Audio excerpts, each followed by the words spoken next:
우리 아들은 이번 추석 때 못 오겠는데 여행객이 30만 명이라니.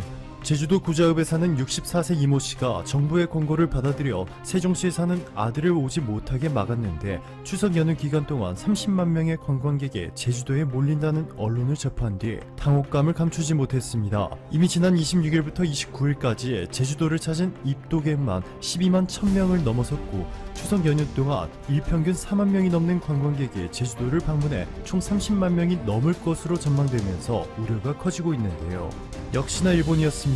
기회는 이때다 싶어 일본 언론들은 한국에 대한 공포감을 조장하는 기사들을 쏟아냈습니다. 재팬타임스는 한국인 정씨는 딸의 집 근처에서 코로나 집단 감염 소식을 전해 들었을 때 가슴이 철렁 내려앉았다. 올해 추석 기간 동안 한국의 고속도로 휴게소 식당에서는 식사 금지다. 그럼에도 수많은 관광객들로 동해안과 제주도 리조트의 95%가 이미 예약되어 있다 보도했고, NHK는 한국의 추석은 가족들이 모이는 시기다. 많은 사람들이 친척들을 방문하기 위해 전국을 여행한다. 그런데 최근 교회 등지에서 감염이 확산되기 시작했고 400건 이상까지 올라갔다. 3월 이후 가장 높은 수치였다 라고 전했습니다. 일본뿐만이 아닙니다. 미국 워싱턴 대학교의 보건계량 분석연구소는 최근 한국의 코로나19 확산에 대한 예측 보고서를 발표했는데요. 그 내용은 충격적이었습니다. 현재 413명인 한국의 코로나19 사망자 수는 11월 말 1000명을 넘어서고 내년 1월 초면 최대 18,900명으로 늘어날 것이라 전망했습니다.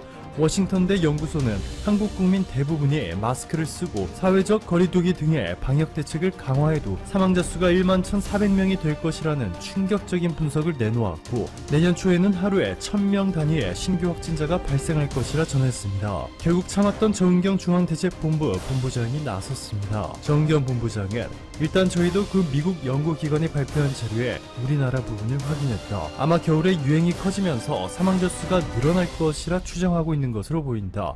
하지만 추정치 모델에 들어간 기본적인 변수나 수치를 좀 더 면밀하게 봐야지만 어떤 측면에서 왜 이렇게 분석을 했는지 알 수 있을 것 같다. 사망자 규모를 추정하게 된 방식을 살펴보고 방역 당국도 나름의 장기 전망 등 대책을 마련하겠다 전했습니다. 현실적이지 않은 충격적인 전망에도 정은경 본부장은 단순히 그럴 일은 없다 라고 반박하는 대신 최악의 시나리오를 대비해 준비를 철저히 하겠다는 뜻을 국민들에게 전했습니다. 게다가 최근 440명대까지 치솟았던 한국의 일일 신규 확진자 수가 정부의 강력한 대처로 지난 19일 38명까지 하락하는 등 예상보다 빠른 속도로 안정세를 찾아가고 있음에도 10월 11일까지 2주간 비수도권 유흥지점, 콜라텍, 단란주점, 감성주점, 헌팅포차의 집합금지 조치를 내렸습니다. 일본 언론들의 과도한 우려와는 달리 너무나도 안정적인 대처를 보여주고 있죠. 게다가 전세계 산업계 리더들과 학계 석학들이 총집합하는 세계공학 한림원 평의회에서 정은경 질병관리청장의 기조연설자로 발탁되었는데요. 이 자리에서 정은경 질병관리청장은 한국이 코로나19 방역을 어떻게 하고 있는지 그 노하우를 다시 한번 전 세계에 공유할 예정입니다. 사실상 전세계 30개국이 참여해 한국이 도대체 어떻게 봉쇄정책 없이 경제와 코로나 방역을 동시에 성공시켰는지에 대해 배우는 자리죠. 세계에서 가장 영향력이 막강한 일간지 월스트리트저널은 이런 한국의 모습에 대해 대서특필했습니다. 월스트리트저널 홈페이지 메인 화면에서 가장 중요한 위치에 한국이 코로나19 대응 암호를 풀었다. 한국은 하루에 2번이나 브리핑을 통해 확인된 사례를 시민들에 알렸고 거의 모든 한국 사람들이 마스크를 쓰고 있다 라며 데일 피셔 WHO 글로벌 발병 경보 및 대응 네트워크 위원장의 발언을 인용해 한국처럼 바이러스에 적응한 나라는 없다. 바이러스를 완전히 뿌리 뽑을 필요도 없다. 한국은 폐쇄를 의무화하지 않았기 때문에 식당과 사업체들은 문을 열 수 있었고 경제에 대한 타격을 완화시켰다 전했습니다. 또한 월스트리트저널은 한국은 스마트폰 GPS를 활용한 확진자의 행방을 공유하기 위해 정부 웹사이트를 일찍부터 사용했다. 개인의 이름은 포함되지 않았지만 일반적으로 환자를 식별할 수 있는 성별, 연령, 직장과 같은 세부 사항들이 포함되어 있다.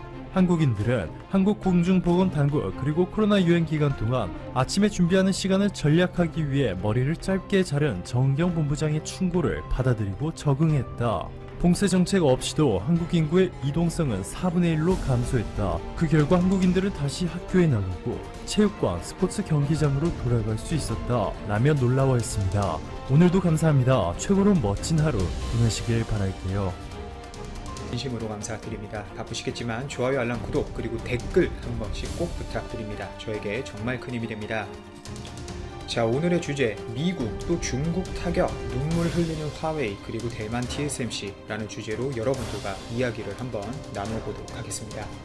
자, 미중 무역전쟁 이후 잠잠하던 미국이 다시 한번 중국을 찍어내릴 준비를 하고 있습니다. 또한 이는 삼성 파운드리의 숙적이라고 말할 수 있는 대만 파운드리 최강자 이 대만 TSMC 또한 영향을 받을 수밖에 없는 상황인데요. 이 내용 저와 함께 좀 더 깊이 알아보시죠.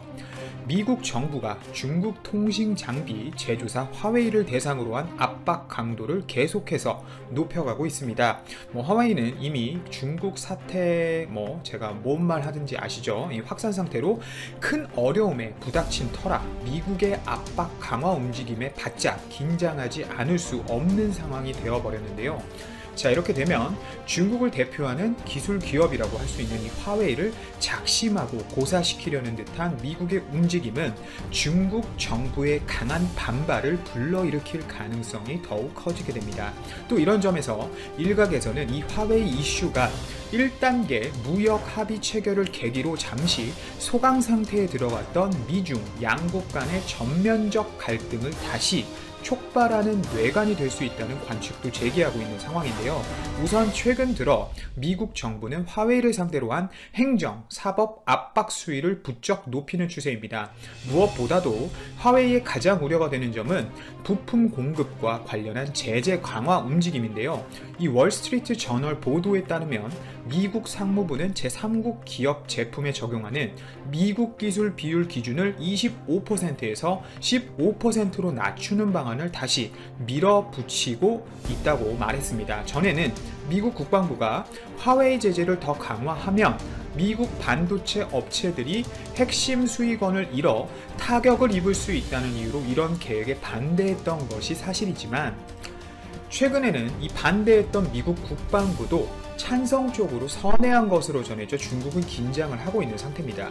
현재 제3국 기업이 미국의 제재 대상인 화웨이에 부품을 팔려면 미국 기술이 25% 이하로 계산될 때에만 가능한데요.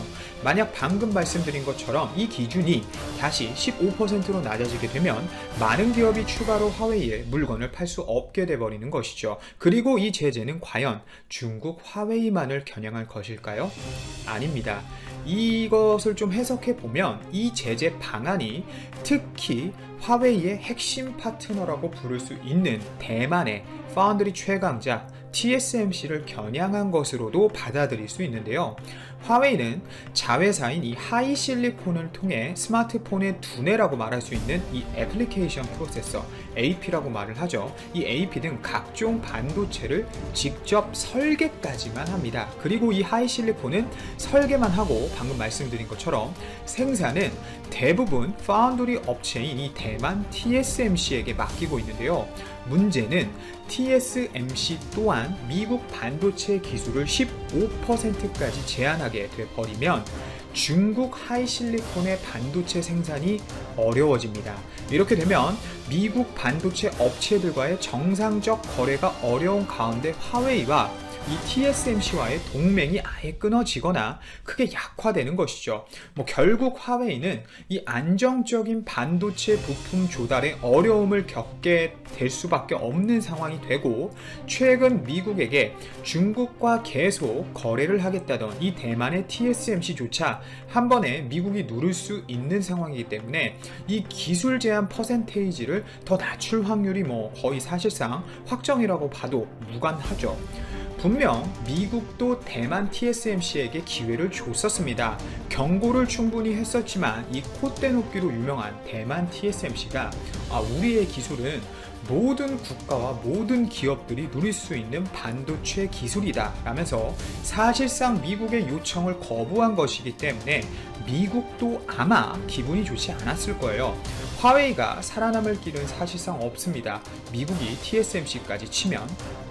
또 화웨이가 중국 파운드리 업체인 이 SMIC로 거래선을 돌리는 방안도 검토할 수는 있지만 이 SMIC의 미세 공정 기술력은 뭐 우리나라 삼성전자와 TSMC와 비교해 봤을 때 그 격차가 매우 크기 때문에 한계가 있을 수밖에 없죠. 뭐 EUV로 양산을 하고 있는 이 두 회사랑 14나노까지 겨우 수율 올려가지고 진행을 하려는 이 SMIC와의 기술력은 이렇게 어떻게 뭐 비교 대상 자체가 안 되죠.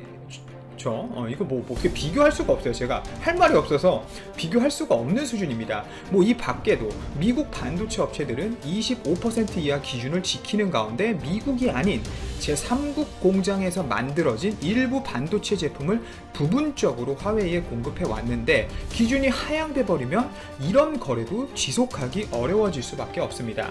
그리고 미국이 또 쪼이고 있어요. 미국 상무부가 글로벌 반도체 제조사들이